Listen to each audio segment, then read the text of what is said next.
Jay Shear. Jay Shear. Jay Shear. Jay Shear, business consultant. Jay Shear. Jay Shear Business Consulting.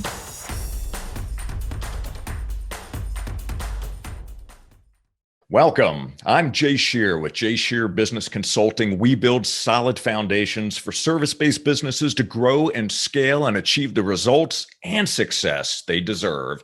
And you've joined Business Minds Coffee Chat. Our past challenges and setbacks can have a powerful negative pull and impact on how we show up to the world. So what does it take to break free from what's holding us back from achieving greatness? We know that asking ourselves better questions can massively transform our lives. So here's one for you. What are you made of? Well, before you answer, strap in, because on this episode, we're taking the conversation to stratospheric heights. Our guest is a husband and father of two, a rock star in the mortgage industry, who in 2020 was named #1 on the list of top mortgage professionals by Yahoo Finance. He's a performance coach, a dynamic public speaker, visionary, thought leader, and author of the soon-to-be released book, Rocket Fuel: Convert Setbacks, Become Unstoppable. Please welcome the CEO of People Building, Inc. and the host of the popular podcast and movement, What Are You Made Of? Mike C-Roc Ciorrocco. C-Roc, thank you so much for being here. It is fantastic to see you. What's up, Jay? Thank you so much for having me. And I like to start every interview that I go on with gratitude. So thank you so much. I'm humbled for the opportunity to share with you and your audience. And, the fact that people are willing to hear my voice, man, is something I'm truly thankful for. I love it. I start every day the same way and throughout the day with every conversation I have. So you and I are on the same page. I'm grateful for you and thank you. Let's jump right in. This is going to be a good one. So I would love it if we could turn the clock back a little bit on your professional career. So you sold water treatment systems for about 9 years. Share with us what you learned through that experience that you carry with you today. I learned that I didn't want to be doing that. Big lesson. Man, there's so much. I cut my teeth in sales there. I mean, how to handle objections, how to do a demonstration, ask for the close, stick in there, the numbers game. I mean, building rapport, all the things that come along with just relationship building in general, actually, So I did that for 9 years. And I think that it was an opening to my business world. One thing I just knew the whole time, though, that this wasn't for me. Like I knew, and I don't know why it took me 9 years to get out of it. I felt kind of trapped, because really what happens when you don't have confidence in other things, you start to feel trapped and you get into a cage. And that's kind of what I felt like. And so I wasn't very productive at the end of it. I kind of lost my way, and just because I didn't have purpose with it. And when you don't have purpose with something, you're never going to be the best. So those are the lessons that I did learn from it. I did have like a certain level of lifestyle when I was working there. And I thought, man, to keep this lifestyle, I can't go somewhere else because I have to start over, which is stupid, actually, of me to think that way, because, I really didn't have much to lose. And I look back what I have now compared to then. It was like, I could, man, it wasn't that much. It was really easy to build back. So, a lot of lessons, man. And I still carry them with me today, isolating objections when you're trying to close someone, really finding out what's really holding them back, the unspoken objection, all the things that we train on now still to this day.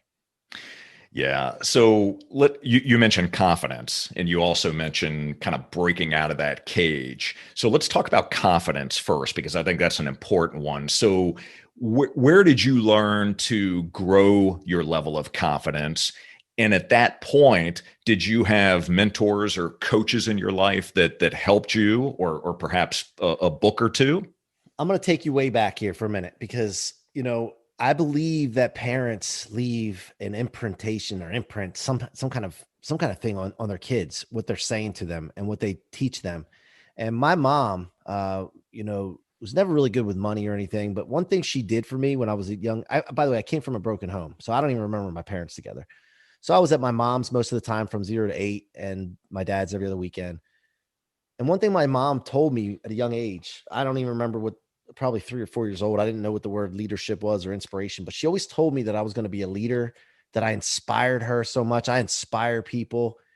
And I just so happens I was the oldest child in like both sides of my family for the grandkids. Right. And that first grandchild is always a novelty.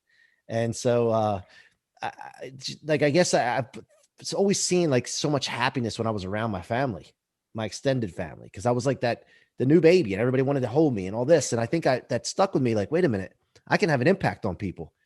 And when you have that in your mind, that you can influence people and you can lead people, and especially if you're ethical, because you don't want to lead them in the wrong direction.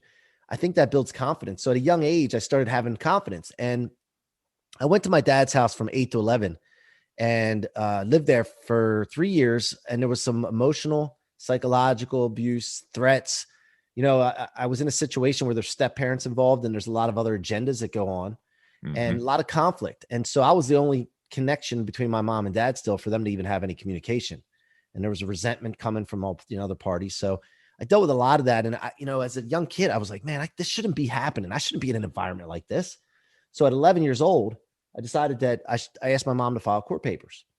And she said, well, look, if I do this, and this goes to your question, if I do this, you can't flip and flop, because, they're going to try to talk you out of it. And in life, Mikey, they used to call me Mikey, in life, when you believe in something, people are going to try to talk you out of things to match their agenda or just to justify their position in life.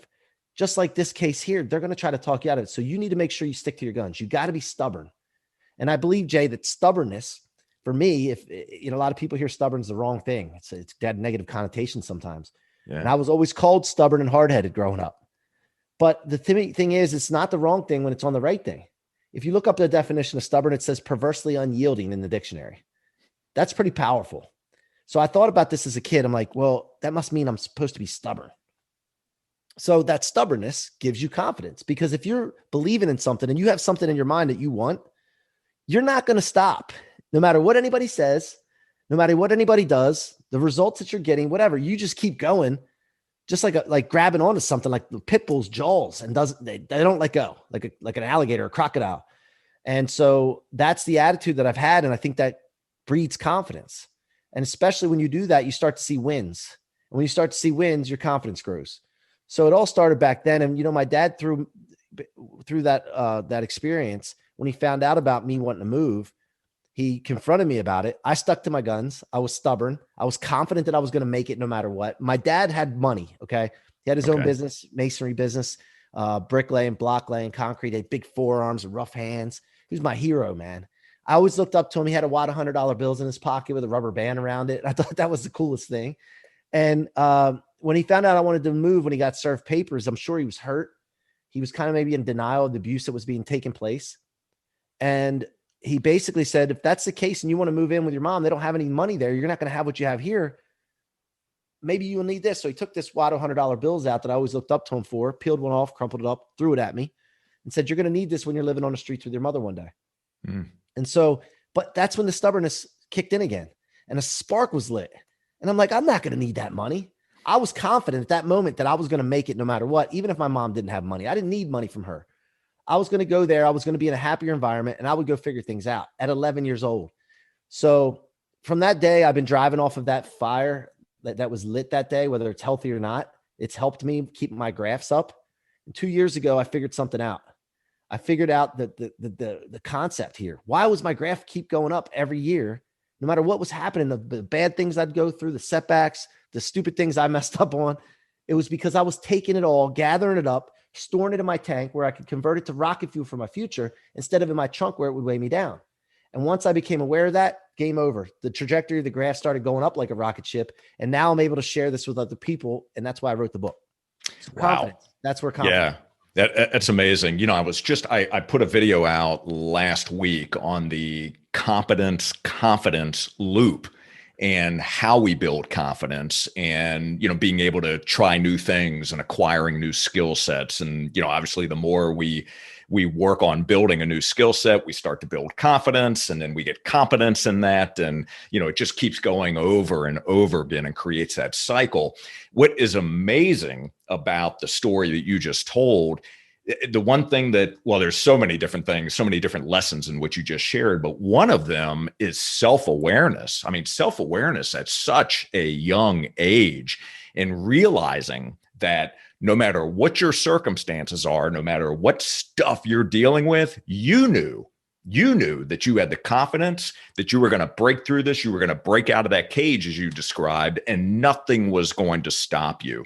I mean, I look at all the people that we come in contact today, and I'm sure many of which are those that you coach in your business, that don't have that, right? That are allowing limiting beliefs and their backgrounds and their family history and all the biases that they carry along with them to hold them back. So how freeing is that for you to be able to tell that story? And what a great example of never stopping and letting nothing keep you from achieving whatever it is you want in life.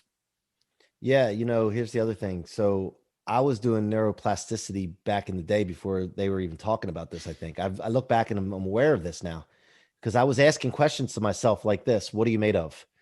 When you talk to yourself like it's another person talking to you, instead of I am strong, I am healthy.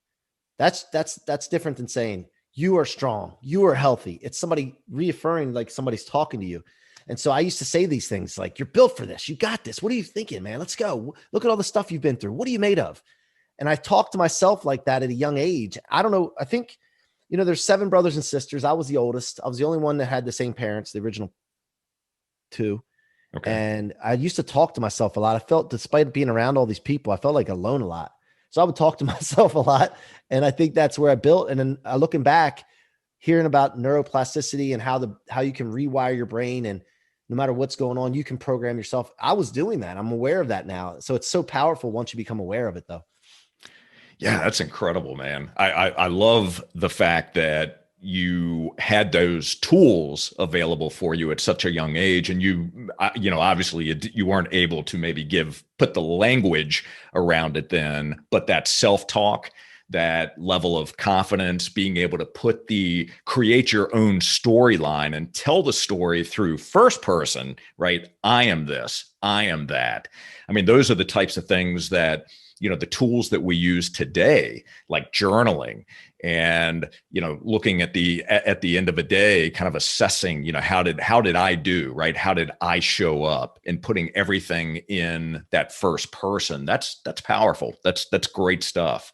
So today, what words would you use to describe yourself? Stubborn, which is perversely unyielding. Okay. Inspiring, a leader, and also a lover, man. Like I just love people. I love everyone. And even the ones that disrespect me or hate on me or discourage me, I still have love for them because I want people. I think everybody can change. And, so yeah, I would say that those are the 4 things I would go with on that answer. Yeah. That question. Yeah. Excellent word. So let's talk about love for a moment, because that's an interesting one. So when you talk about loving people and loving on people, and even those that might disparage you or make negative comments, how do you show love for people today? And how do you show love for those that may not be in your camp or may disagree with you and the things that you do? Well, I just keep pushing. So to me, when somebody hates on me or discourages, I just push harder because I know in my heart and my mind that I'm doing the right thing and I'm ethical and I'm going after my purpose. And my purpose is what I was put on this planet for. I believe in God. I believe in an all powerful God. And I believe that I was put here, and not just me, all of us were put here with unlimited potential. And it's just a matter of us finding that and then going after it. And so if somebody's talking and doing that or not taking in what I'm talking about or whatever the case is, I just keep going. And with that consistency and that stubbornness of just relentless pursuit of my passion and my purpose, that's how I get it back. And at some point, see what happens. I've seen this before. I wrote about this in my book, Rocket Fuel. There's a thing called a hater cycle. And people that, discourage you or talk trash, those people are just reflecting upon themselves or from themselves. And so I understand that. Once you understand that, it doesn't hurt you anymore. And the people that are more successful than you will never act like that towards you. The only people that act like that are less successful or threatened to people. And so the thing is that what you do is you just keep going and going for success and trying to hit your purpose. And what happens, they come around, either they go away for good or they keep coming around and they start getting interested again in what you're doing. And then they come back around and start asking you questions. And then they tell people when you've really hit a certain level, and I wouldn't say make it because we never make it, but when you hit a certain level, they come back and they say, I told you, I knew you were going to be successful. I knew it. I told all of them. And they want to be around you more. And that's something, most of them, some of them don't come around again, and that's fine because you don't need them in your life. But the people that come back, and it's just a funny thing to watch this cycle. I've seen it with some of the closest people to me. It's not strangers, you know? Yeah. So, but I just keep going, Jay, to answer your question. That's a great place to be. So you use that as fuel, as rocket fuel, to continue to move forward and do even bigger and better things. Yeah, I think that's fantastic. Do you buy into the philosophy that we attract what we are? Absolutely, no doubt about it. So I'm very clear on my intentions. You know, I walk around the house and say, I make $10 million a year. You make $10 million a year, over and over again. You make $10 million a year. Let's go.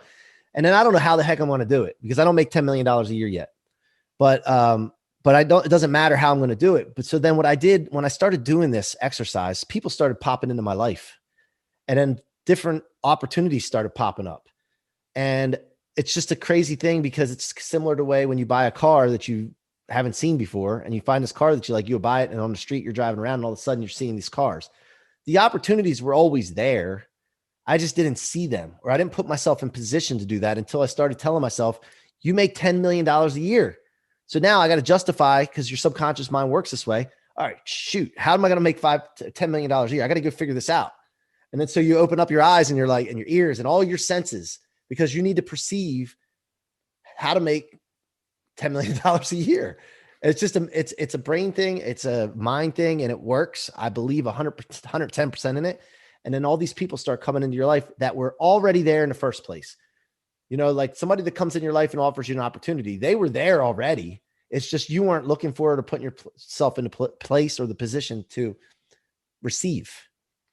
Wow. So powerful and so true. I mean, once you begin to experience that and your eyes are open to it and you start to see it, you see examples in your life everywhere, and kind of talking about, that those people were already in your life, or you gave the example of the car, right? That's the reticular activating system in motion, right? Because our brains are filtering information for us. And if everything was available for us at one time, right, we just wouldn't be able to process. We wouldn't be able to focus because we'd have so many data points and so much coming at us. But with that reticular activating system, once we're crystal clear on what it is we're interested in, and this is why it's so important to write goals down, because now all of a sudden, that's where the magic starts to happen, right? Because you, like you just said, you start attracting the people that you need in your life to help you execute and achieve those things that you're most interested in. Yeah. So that's powerful stuff. Let me tell you something. So just recently I was talking to my team and talking about, I get into a lot of different businesses, and we're talking about, I'd like to get into this business and open a business up and own this business. And how are we going to do that? And we were talking about, so-and-so that we've gotten mentored by in the past, I'm sure they'd go into partnership with us. And we were talking, there's just friends of us. Yeah, let's write that down. Not 2 days later, we're on a call, on our coaching call, who is an executive coach that we go to, because I believe in coaching. No matter what success level you get to, you always need somebody to see your blind spots or help you see things. And they got to be further along in their journey than you are. And darn if this conversation didn't just pop up in this call. There's 50 some people in there, and said, man, I don't know why you guys haven't opened up this type of business. And then I was like, yeah, you're right. We were just talking about that. And he's like, I'm planning on opening this type of business anyway.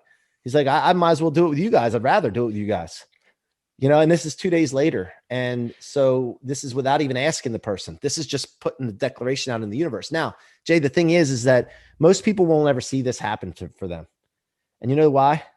Tell me why. Because they just don't believe it. You have to believe before you see. It's not the other way around where you say, I got to see it to believe it. It doesn't work that way.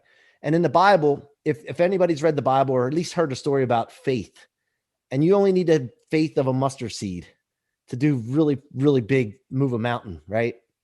It's so true. And that's the message. It's not just faith in God. It's faith in anything, faith in your abilities in your mind. And so as soon as you start to have faith and believe, you start to see. And it's so, but most people don't ever see it. They'll hear this and they'll be like, yeah, that's woo woo. That's just not that, whatever. And they'll doubt it. And then of course that just closes everything up, and it closes the book on their success and their opportunity. So God, you are so right. And I hate to interrupt you, but I want to make a point here for everyone that is either watching or listening to this. Write this part down, make a note of this, because this is such an important point. That's it's simple, but not easy. And there's a difference there. Listen to the words, write it down, and act on this. So keep going. I'm sorry. Yeah. When you do this though, you got to be really granular and, it's like some people when they get old, or if you've had LASIK surgery, sometimes you can't see something that you're holding in front of you to read it. You got to get bifocals, or they call them readers. Some grandparents call them readers. I need my readers. And they put them on, and then all of a sudden the page is crystal clear. Yeah, you got them. The page is crystal clear, but before they did that, it was blurry. There's writing on there, but it's blurry.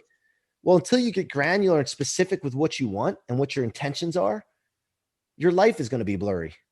So put your readers on, get it clear, very granular and specific, and just watch the magic happen. I mean, I want to reach through here to those listening and shake you guys. For those that aren't listening and haven't listened in the past, because this is real. You need to hear this, and you need to start doing this tomorrow, immediately, right now. Start writing down specifics of what you would want your life to look like. Relationships, business, finances, whatever it is. Get clear, write it down, and then just give me feedback and watch what happens. Absolutely. Do it, and do it now. Don't wait on this. This is the really interesting thing is, and I've talked about this in the past, but I've got like notebooks and pads that I keep in different areas of the house, one of which I keep right by my bed.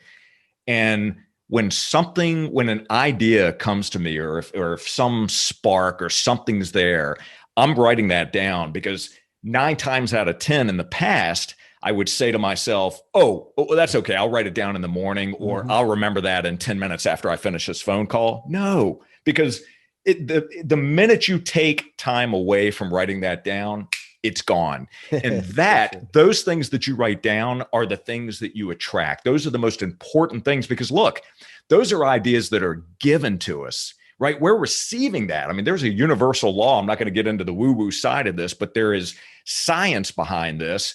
And just listen to what Mike's saying. Write it down.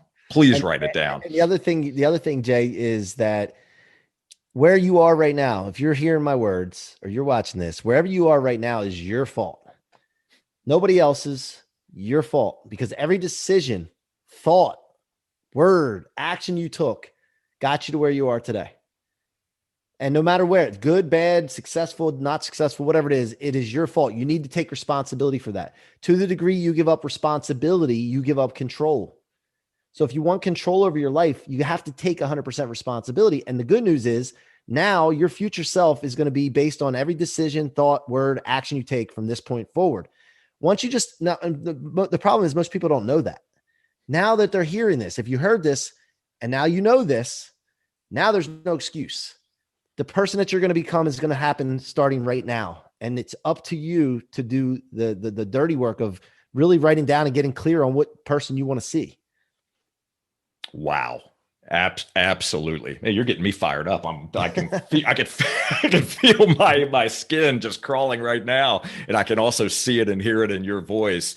It's, you get so passionate about this for a number of reasons. And I'm sure that you, like me, when you're around someone else who isn't, they're not quite there, you want to meet them where they are, but all of a sudden you start to see that sparkle in their eye. You start to see that energy level start to build. They're starting to listen, but most importantly, they're starting to take action on the things that you're sharing with them, because you've seen the changes yourself, right? You've seen the transformation, you know how it works, and you get so excited to see that happen for someone else. When we were talking a moment ago about, you gave the example in the Bible about the mustard seed, it reminded me of the book by Wayne Dyer, You'll See It When You Believe It. And he did kind of a flip on the saying that we're used to hearing, but believe it first, right? Then you start to see it. Yeah. And that's how things begin to unfold. So you have to have a tremendous amount of faith and belief. We don't need all the answers, right? We don't need the how we're going to do these things yet. We just need this is what I want. This is why I want it. Be relentless in that pursuit like you are. Yeah. I get in trouble sometimes because I'm a very trusting person. And it's because it has to do with this one core value I have of belief. I believe in people. And so in doing that, it puts you in vulnerable situations sometimes, and being trusted, you get taken advantage of. You limit it because as soon as you catch it, then you're done. That's it. But you give people shots. But the power is that I get so much more benefit in the believing aspect of it, and seeing what I get to believe, from this whole thought process, that being taken advantage of by a few people that are having issues in their lives, I'll just say, it's far outweighed by me having that power to believe before I see. So a lot of people say that. I've heard that before, like, you're really trusting. And I am, and I think also people that don't trust people, and people think that somebody's always trying to screw them over, are the ones that can't trust themselves. Oh, big point. True. Very true. And I'll share with you, I mean, just complete transparency. There were many years throughout my life where I just always felt like there was something in a relationship that someone was looking to take advantage of something. And I couldn't stand the way that made me feel, and why that was always there. It was just kind of in the back of my mind. And it was something that I felt I had to pay attention to, but it's taken a lot of work and a lot of time to move past that and realize that for the most part, people are good, right? People are trying to do the best that they can. And are there going to be some situations where someone's looking to take advantage of something? Of course, but that's their stuff. Don't allow that to stop you from continuing to enjoy life, engaging with people, building great relationships, and moving forward on your dreams. Yeah. I mean, when you're doing that, a lot of times you're pushing people away that could really be inspired or impacted by you and help you. Absolutely. Absolutely. Yeah. So you've built a highly successful mortgage division for Nations Lending. What was the actual catalyst for starting People Building Inc.?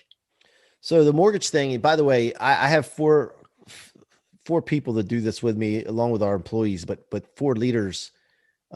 Three of my best friends I grew up with since I was 10, my little brother, and also a lady that's been with us since the start of us going on this journey of opening mortgage branches. Beverly, all of them, they're the keys to the success. It's not me. I just start a fire to start the spark. And then you need to surround yourself with good people. And they have been the reason that we're successful.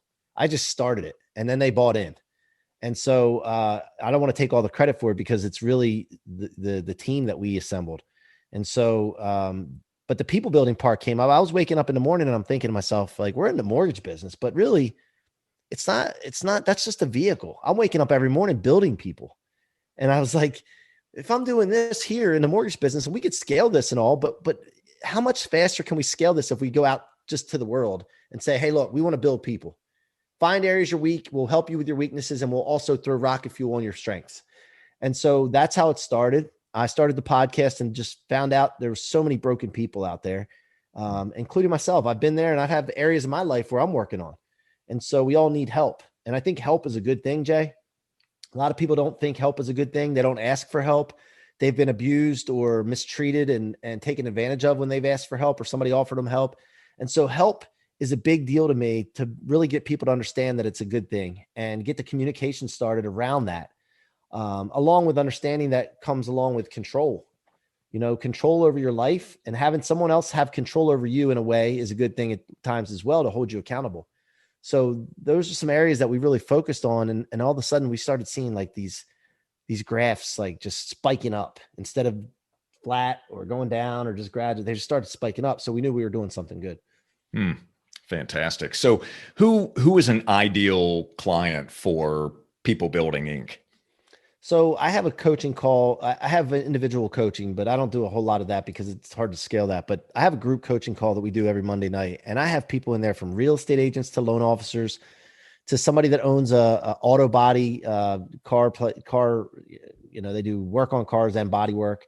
There's a cleaning lady that she owns a cleaning company. So really it's entrepreneurs, salespeople, or anybody that just feels like they need like they're stuck, or they're tired of getting set back and being stuck and pushed back by things. They just want to come and take over and get hope that they can be anything they want, do anything they want, and become unstoppable. So I'd love to niche it down. I started thinking about the mortgage industry and niching it down just to the mortgage industry, and that's fine. But there's other people out there that want my help. And so anybody that, like I said, in those categories there, that's really what I look for. Yeah. And so tell me about the outcomes that you're experiencing at this point. So the success stories, what kind of feedback are you getting? Well, I've seen, so as far as businesses go, we see anywhere between 30 to 50% increase in revenue within the first 60 days of the things that I go over. And then in life, it's not even just about money and revenue. Some people's, they're just happier. They just, there's a weird thing that happens when you start getting hope. And this feeling of unstoppability, like you really man, until they pluck me from this planet, whatever I set my mind to, as long as I keep going and taking everything that would normally have stopped me and slowed me down and convert it, I don't really understand it. There's nothing that can stop me. And then once I'm plucked from this planet, it won't matter anyway. so that's the attitude that we're getting to people. And we have a movement going around where people are like, well, this is true. You really can do this. Yeah, you really can do it. It's real. But the problem is most people get and wait until it's an adversity that's going on. And the closer in proximity to an adversity, the less light at the end of the tunnel you see, the less hope you have. All the emotions are swirling, the chaos. You can't see this concept. You got to do it proactively.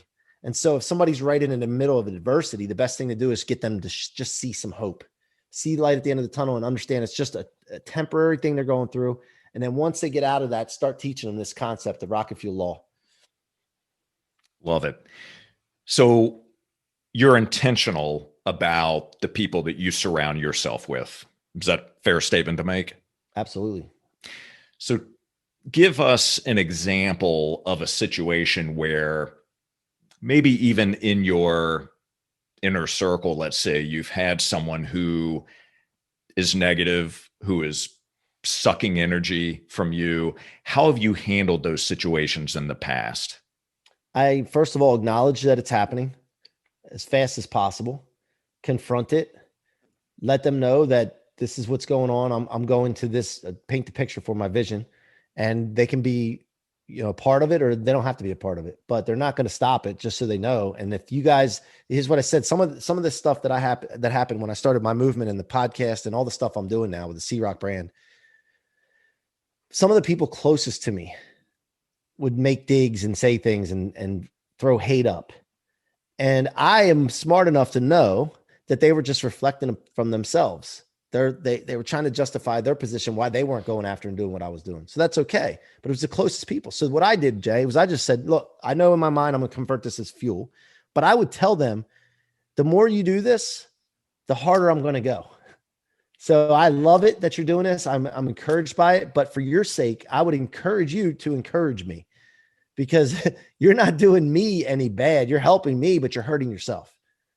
And so then if they would continue that, I would just gradually separate and then let them go. And this can be family. By the way, this is the tough part. It can be family. And a lot of people don't like to hear that, but that's okay. Because here's the thing. I'm not going to let family stop me from my purpose. I'm not going to let friends stop me from my purpose. If I want to go to do what I want to do, and this is why most people don't go after things, because they're worried about being alone. And going to the top alone is not fun. But trust me, if you keep going for your purpose and you start spreading your mission and start changing lives and impacting people, it won't be lonely. People will surround you. The right people will surround you, and you'll be off and away. And that's how I handle it. I push harder. Amazing. And the great thing, so there, I want to go back to something that you said here in a moment, but the amazing thing about that climb and continuing to go after your purpose, right? And being relentless about it is being able to pull other people along with you, right? Being able to lift others along the way, because you talk about, sometimes that journey can be lonely. It depends, right? I mean, if you're truly focused on others, if you're focused on helping to create better lives and better outcomes and amazing legacies for other people that are around you, it's not lonely at that point, right? You're bringing others along the journey. Yeah.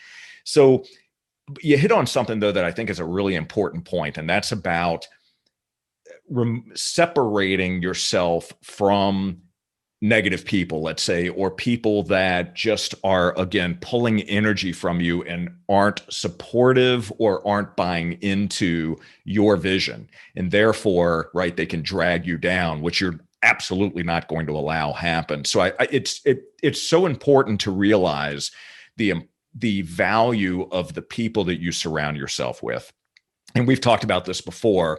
You've heard the saying that you're the average of the 5 people you surround yourself with. And there's a lot of truth to that. But what's most important is to be intentional about that, to really look at those that you spend the most time with, whether it's family or friends or associates, and doing an assessment, right? So realizing that if someone is not supportive of your efforts and they're negative and they're always negative, it may be time to make a change. So it's not necessarily going away and being alone, so to speak, but more about the people that you're used to and comfortable around, leaving them behind because they're not supportive. And that's the scary part for a lot of people. And naturally in your brain, it's a survival thing. The herd mentality, like thinking about being in the herd is safer.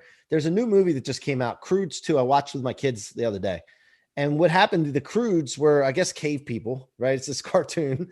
And when they slept, the whole family slept together in a ball. They literally, it's a cartoon, but they all slept together on top of each other. And they thought that that's the way they needed to sleep for survival. And it was just the weirdest thing for them to go. And then when they came into the later days or whatever, they see people sleeping in a bedroom by themselves. And it was like the weirdest thing for them because they thought they needed to be like this no matter what. And so that reminded me of people staying in the packs that they're in, no matter what's going on, because they're comfortable and they think it's for survival subconsciously. Interesting. I'll have to watch that one. My child is 28 years old, so not watching a whole lot of cartoons these days, but that sounds like an interesting one to at least observe. I take a nap for like 30 minutes of every kid's movie when I go there, because I recline back. I eat popcorn first, then I'll recline back and take a 30-minute nap, and I'll wake up and watch the rest of the movie. Love it. Yeah. Me too. The popcorn, that's a go-to for every movie I watch. So let's talk about rocket fuel. So before we really dig into that, because I want you to share the kind of the overall arching theme of rocket fuel. We know that that's going to be released here very soon. But what was the process like for you writing that book and actually bringing it to life? It was a grind, a roller coaster ride. I was never really a person that really enjoyed writing. But what I did was I started journaling in my phone in a little app. There was a little app, like a notebook app. And I just started journaling a lot what my thoughts were. It was therapeutic. And I would be on planes and I would just sit there and write and speak into it, or the dictation feature. And I would just keep a bunch of different sections of notes. And then what I did was I just brain dumped it all into a thing, and we outlined it and formulated this book. But it was a grind. It was always something that I knew I was gonna write a bestseller. I'm like, we're gonna approach this from the start. It's bestseller. I told my team, we're not doing anything other than going for bestseller. That's the end game. Every decision we make, every thought we have, everything's going towards that. And then I said to myself when I first got started too, I'm going to get Grant Cardone to write the foreword. And this is like probably a year before I actually asked to have that happen. And, so I made intention statements out there to the world. So then doing that put a lot of pressure on me, which is a good thing because I think pressure creates diamonds. But I thought to myself, I can't have Grant Cardone write the foreword. This is before he even agreed to do it. I can't have him write the foreword and put his name on the top of the book that he wrote the foreword if the book's a piece of crap? So that's put a lot of pressure on me. So then I'm thinking, okay, well, I'm stubborn. Remember, I'm committed to this end game. I'm not going to change. So what do I got to do to make this happen? So I had to hire a team. I got a team involved, help me, guide me through it, a coach, a writer, like a ghost writer to help me work my way through it. It wasn't a full ghost write. It was, I did my writing and then they would just go through and reorganize and rewrite some lines and paragraphs. And then I had it edited twice to make sure that I was satisfied with it. And finally, we had a manuscript that was good to go that I felt was good for my first project. And so to answer your question, a grind, but also knowing that I didn't just write this book for therapy and just to write a book. I wrote this book with intention to make it a bestseller and also to put Grant's name on it. When I did that, I have to hold up to that standard. Yeah, makes perfect sense. And I think it's fantastic the way that you had already made the decision. Not only is this going to be a bestseller, right? And that's the approach we're going to take, but also you decided in advance before you even knew how this was going to happen that Grant is going to write the foreword for this book. And I think that speaks to so many things that we've been talking about throughout this conversation. And we don't have to know exactly how we're going to make it happen. We just have to be able to visualize it first, right? We have to bring it to life in our mind. And then we write these things down and we start to build the journey as we go. And so super exciting. So tell us then what is the framework of the book? What can the readers expect? What are the tools and tactics that are provided? And how is this going to create transformation for someone? So what I did was basically just do everything by experience and from my mentorship, from lessons I've learned and how I implemented them in my life. A lot of things I learned from business coaches, executive coaches, and mentors are things that I've found out myself over the years, my 40 years of existence, and didn't realize why I was successful, but I was just successful because of those reasons.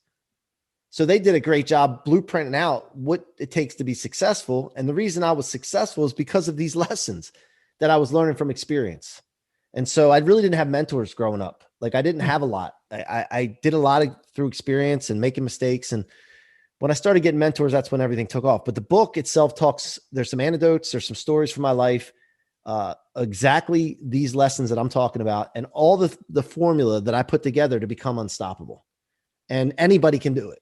Anybody can. And the people that are having super success, it's because they're doing super successful stuff.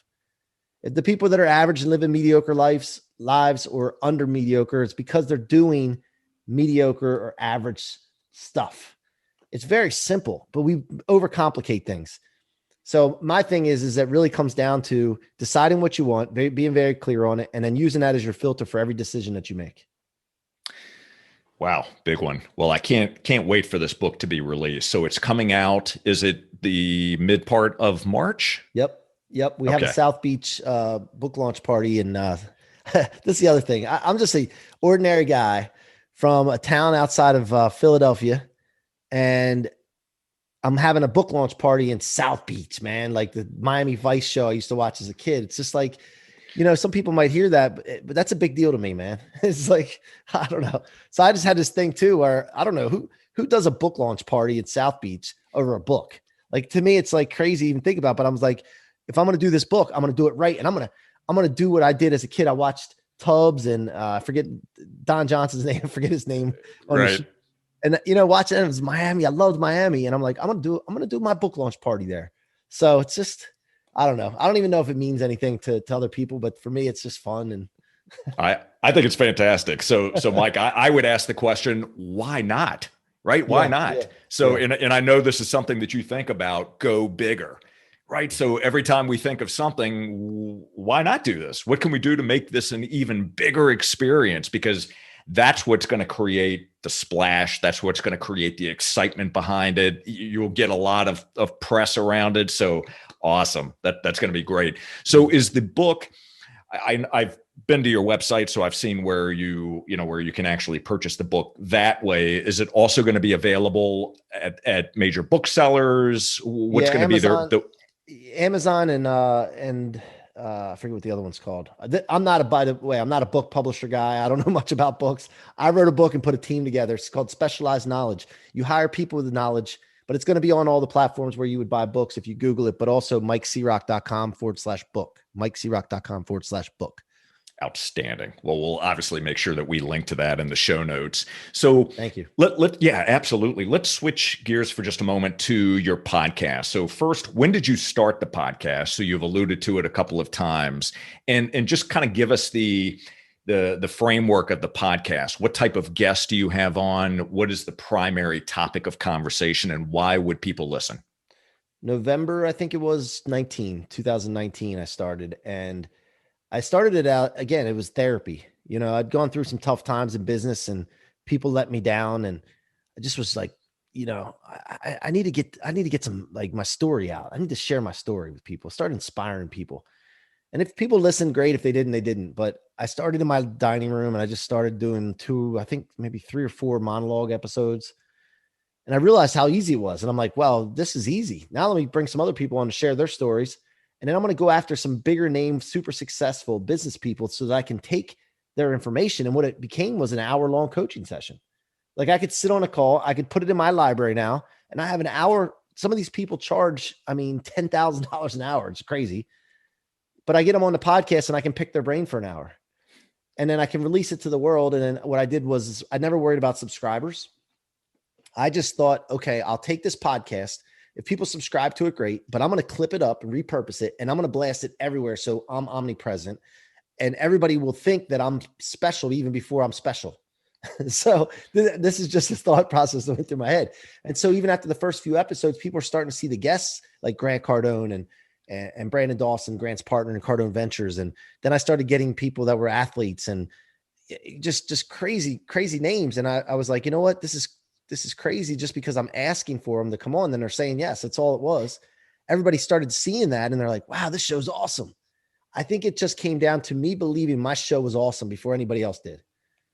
And I don't even know if it's awesome, truthfully, Jay. I just think it is. And it doesn't matter what anybody else thinks. But it's about what are you made of? I ask the question when people come on, I ask them, what are you made of? And I let them answer it. And then I dig deeper, because when I was dating girls back in the day before I was married, or networking, the greatest opening line when you're networking or trying to pick up a chick back in the day was, what's your story? And then they'd be like, what do you mean? Everybody's got a story. What's your story? And then you get them talking about themselves, and it opens up. And the people, when you allow them to talk about themselves, they like you. You don't even have to say a word. So I used to use that. And then I said, well, let me use this on the podcast. And I grew up watching Howard Stern, and Larry King. And so I thought it's just kind of cool thing to do. And I'm sure you can relate to it. I can definitely relate to it. And I'm seeing a pattern here in our conversation with the approach that you take and the way that you vision things out. And I love it, right? Because you don't think about the reasons why I can't do something, or come up with a list of, well, that's not going to work, or this isn't going to make sense. You just say, you know what? This is what I'm going to do. I'm going to do it, and let's move forward. And some of these things you figure out as you go along. So I've listened to your podcast, and it's a great podcast, and I would encourage anyone to subscribe to it, listen to it. We're obviously going to link to that in the show notes as well. And what I love about what you're doing, and I view some of what we're doing here similarly, is it's like a masterclass, right? It's like being in a mastermind or a masterclass with amazing people like you, top performers who just are sharing. That they're human beings, right? With fallacies, just like we all have.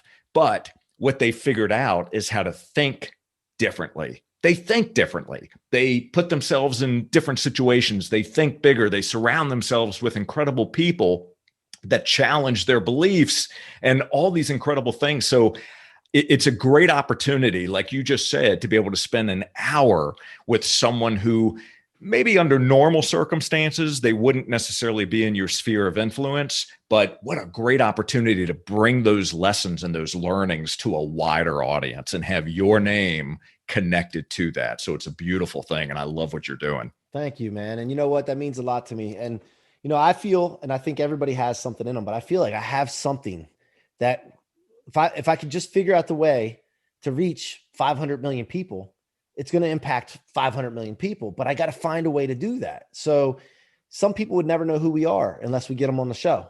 Then we have that moment to impact those people. And that's the thing I look for. And so, yeah, it's just amazing what came from it. And I know since you started your show, you've seen it where it's not what you ever thought it was going to be. It's way more. Absolutely. It tends to take a life of its own on, and it's quite remarkable. So let's talk about legacy for a moment. Have you thought about your legacy and what you would like to leave behind? Absolutely. Absolutely. Please share. So wealth is obviously one thing. I want to develop some wealth, but I don't want to just give it to my kids. I don't want to just give it to them. I want them to learn to earn what they get. But I want to leave something for people. The main thing is the feeling. Like I want people to feel like my heroes have made me feel in my life, the hope and unstoppability that they've given me.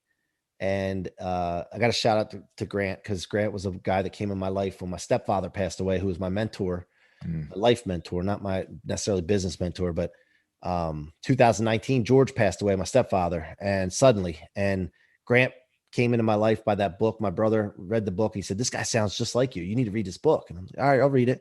And when I was reading it, the words were coming off the page like, wow, this guy's talking to me. Holy cow. I could feel it. And so that feeling that I got, that feeling of hope, I want to leave that with people. And so I want to put out so much content that when I leave this earth one day, people can look back on this content and say, you know what? You got to listen to this dude, man. He's not here anymore, but he left enough behind so that you guys could really become unstoppable, man. And so that's the legacy that I want to live and leave. Oh man, that's fantastic. So I'll share something with you and with the audience. So clearly you and I haven't known each other that long, right? We are on this journey together, and I look forward to seeing where this journey continues to take us. But talk about impact, talk about connecting with others, talking about your message resonating, right? And changing lives and creating transformation. Where you and I first kind of entered the same space was on Clubhouse. I heard you in a room and I'm listening. I didn't know you, right? But I heard your voice. But most importantly, I heard what you were pouring into those that were participating.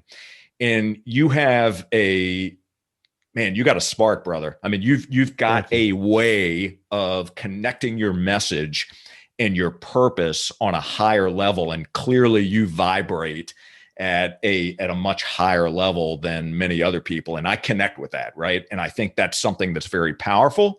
I think that's something that's very attractive.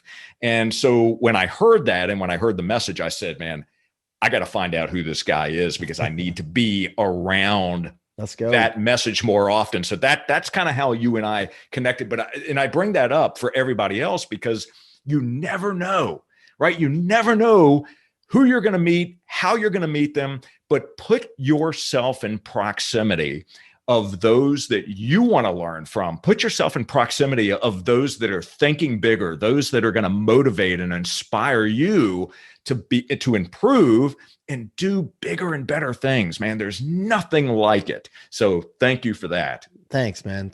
I appreciate those words. And, I got to tell you one more thing, if you don't mind.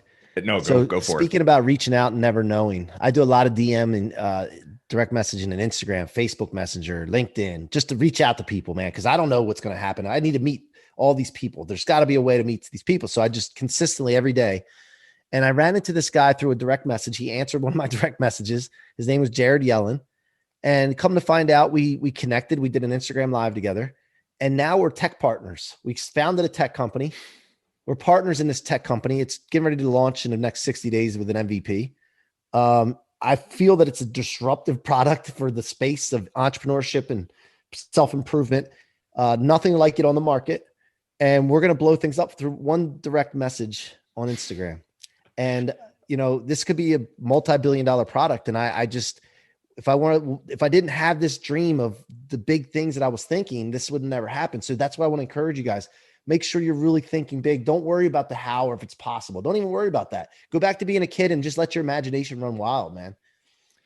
And what a great example. I mean, a living example and proof of what can happen when you take the chance, when you reach out and you make a connection, right? And there's some synergy there. And what a beautiful thing. So before I ask my final question to you, please share once again where we can connect with you, the best way to engage with your content.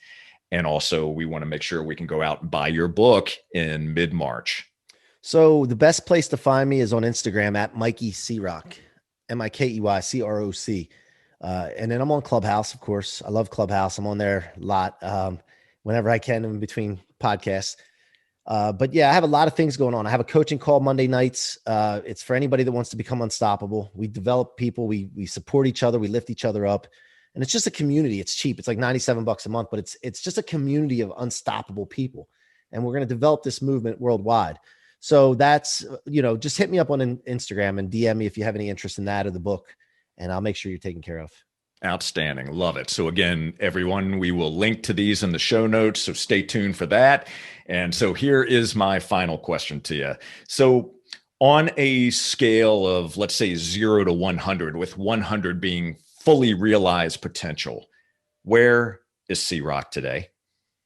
Well, the tough part about that answer is I don't know what my potential is. So, I'm very careful about talking about that because I don't want to limit myself. And also I don't want to discredit our creator that put us here because I really don't know. So what I think about a lot of times is I think about this mountain. I'm going up to the top of the mountain. Somebody asked me a question similar to this before, and I'm going up the mountain and it's high. I don't know really how high because there's a layer of clouds. And so I know that my think is big and I set targets for myself to keep pushing upward. But the final end destination, I don't know how high this mountain is. So because of this cloud layer. So I just got to keep going to push my head through these clouds. So that's the best way I can answer that. I don't know the answer to in a numerical fashion because I don't want to limit myself. And I'm not trying to be hard, but I really don't know. You know what? And for you too, yeah, man. Thank you. Absolutely. And that is the best answer. I love that. That's a great one. Outstanding. Well, Mike, thank you so very much for being here. You started the show off with gratitude, and I'm going to end the show with gratitude. I'm grateful for you. I'm grateful for the opportunity to have this kind of conversation, to be able to share information with others, for you to talk about your experience and your wisdom and pour that into us. Man, I tell you, that just, I love it. And I'm just thankful. Thank you so much. Thank you, man. My pleasure. Thank you very much. You're welcome.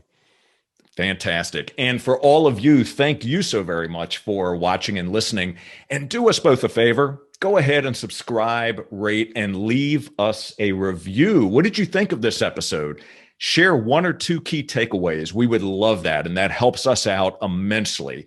So please do that. And then also to enjoy more episodes and to learn how Jay Shear Business Consulting can help build a solid foundation for your service-based business, just visit jayshearbusinessconsulting.com. And until next time, keep learning and growing.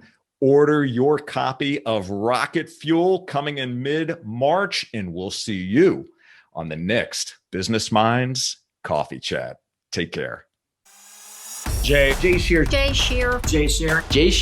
Business Consultant. Jay Shear Business Consulting.